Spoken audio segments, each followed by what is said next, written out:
What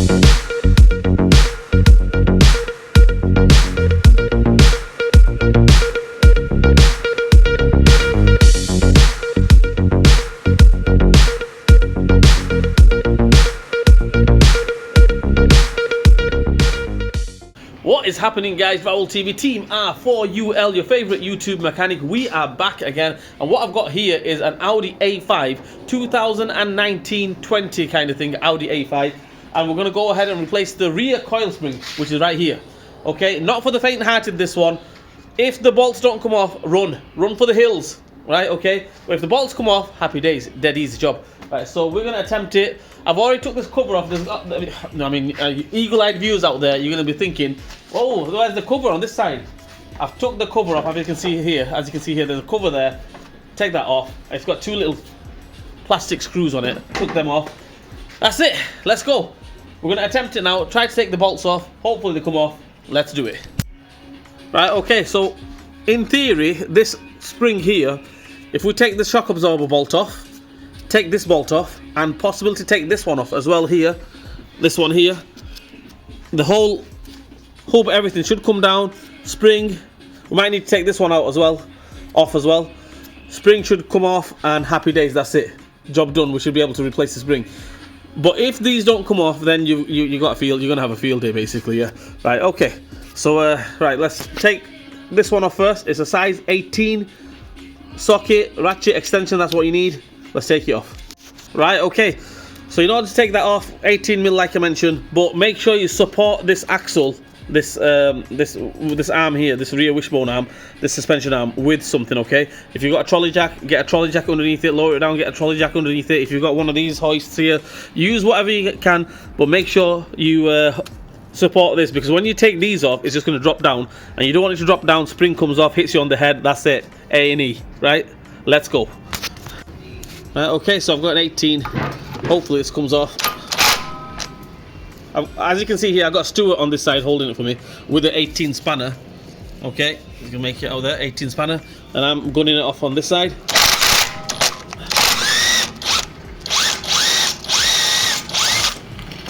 That's the shock absorber bolt off.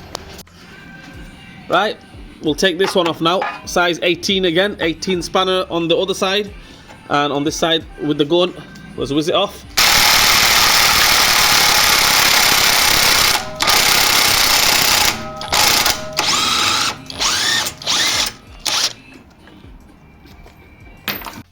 Right, okay guys, so the next thing what we're going to do is, obviously this shocker bolt's off, the hub bolt here is off as well, so what we're going to do is we're going to take this off. In order to get this off, is if you want to do it the hardest way, take the disc off, take the back plate off, and then get a socket onto it, you can do it, it's entirely up to you, but we thought this is the better way. Get a 16mm spanner onto that multi-spline head, right, and just basically counterclockwise, anti-clockwise, take that off. I know it looks like it's come off nice and easy. Trust me guys, it was pretty tight, okay?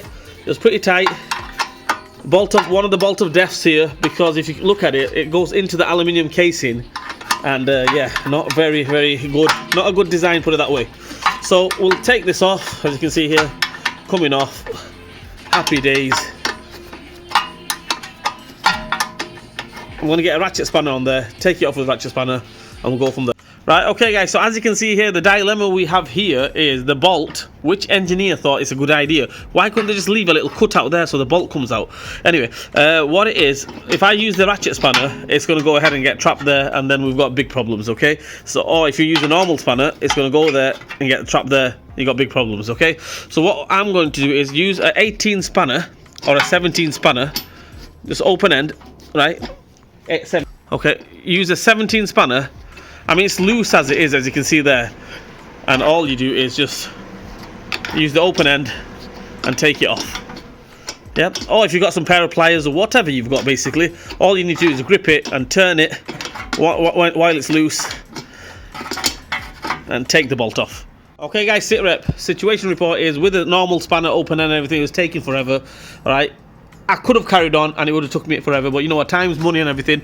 You guys know the sketch, you guys know the score. I've just bent the bracket. Okay, this little plate, just bent it outwards, and oh, there we go, and it's come off. And what we'll do is we'll bend it back in again, right? So we don't even need to take this bolt out. We can just leave it there. Okay, so that way you're not going to lose it or anything. Right, this spring now, if we move this hub out of the way, should come straight off. Right, let's do it. Guys, sit rep. Okay, we've taken the shocker bolt off, taken that off, even taken that off. And I think if I fight with it and try to persuade in it and everything, it might come off, okay? But it's not coming off, right? But if we force it, it might. But we don't want to force things and break things. So everything is off, as you can see here. All that needs to do is just swing outwards, and then this arm comes down. Okay, so in order for that, I think if we just take this bolt off here, it should come off, hopefully, fingers crossed, it should come off. 16 again, take that off, and it should be alright. We should be able to swing that one, and it should come straight down. Right, let's see what happens. Okay, so 16 ratchet spanner. I know, again, same again, this was tight, guys, okay? It's not like it's just come off, you know, it was pretty tight. I had to crack it with the def spanner. Right, so I'm just going to take this bolt off, hold it there as well, because if I take that off, that's just going to go boom, straight down. So hold it there with something, and then hopefully take this bolt off, and then that's it. That's it. That is the last straw. That is it. It's going to come off now after that. Okay, guys, so this bolt is off here from this track control arm here. That bolt is off. It's there. I just left it there so we don't get mixed up or anything like that. What we do is, okay, you can do it by yourself, but if you get two people, it'll help you out big time. So what you need to do, push the hub out this way. As you can see there, this arm here is touching the hub there. That's why we can't, it doesn't come down. So we just push it out like that. As you can see there, it's going to miss it. As soon as it misses it, right, we're going to get somebody to lower the jack, and it should come straight off. Right, okay, let's do that. So I will push it, okay, and Stuart's going to lower the jack slowly. Right, that's your lot, that's off, and that should, when I pull that down, should come off. Happy days. That's it, let's go. Okay, guys, so there's the spring. I got Stuart to push the hub that way for me, outwards, and it dropped the bolt as well at the same time. Don't do that. And the spring came straight out. That's what we need to do, guys. Right, good practice is, right, and a good thing, what I would recommend is, this is the driver's side UK. On the passenger side, don't go replacing the spring or anything like that, or taking the bolt off. What you should do is, while you've got it on the ramp or anything, slacken the bolts, right, put a little bit of grease, double D40, and tighten them back up again. You should do that, because the aluminium bolts, the aluminium hub, and you've got steel bolts going through. I mean, this is a 2020 plate, right, 2019 20 plate, and I struggle to get some of these bolts off.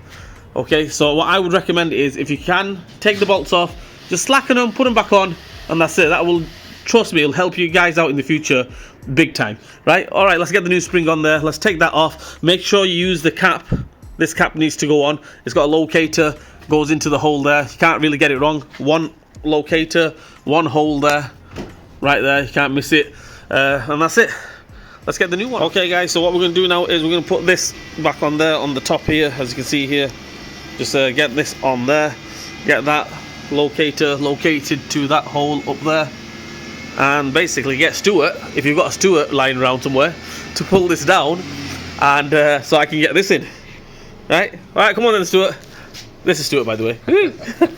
Right, sit rep. As you can see there, we've got the spring in there, all located and everything, all good. What we're going to do now is, exactly in reverse order, I'm going to jack this up. Remember, he pushed it out of the way, and lowered it, or he lowered it and I pushed it out of the way, or vice versa. So exactly the same way, he's going to push that out of the way, and I'm going to jack it up this time. So we go past this step here. So this part here will need to go into there. Right, as soon as it goes into there, then happy days, you're good to go, all good, no messing, let's go. Right, okay guys, so we've got this on exactly the same way. Obviously I couldn't show you guys and do it at the same time, but exactly the way you took it off, that's the way we put it on. What we'll do now is we'll get to this side here, just put everything on finger tight. Don't go whizzing it on, tightening it up, because if you tighten this up or tighten that up, then it's going to be locked, fixed and everything, then you won't be able to get the other bolts on. So as you can see there, just finger tight, so it's still got movement and everything. Get everything lined up, everything on, and then we'll go from there. Then we'll go whizzing it on, tighten it up. Happy days, job done. Let's go. Okay guys, sit rep. Right, as you can see here, we've got this bolt on, we've got that bolt on, we've got that one on, we've even got this one on. Right, little bit of advice, right? Keep the pressure off the bolts, put it that way. If you release this now, all the pressure, everything will go onto the bolt, and when you're going to tighten it up, it might cross thread, things like that. Okay, so if you just keep that on there like that, just a little bit of pressure off it, as you can see that it goes on nice and easy, no messing. Happy days. Get this one on, let's get that one on, tighten it all up, let's finish the job off, let's go.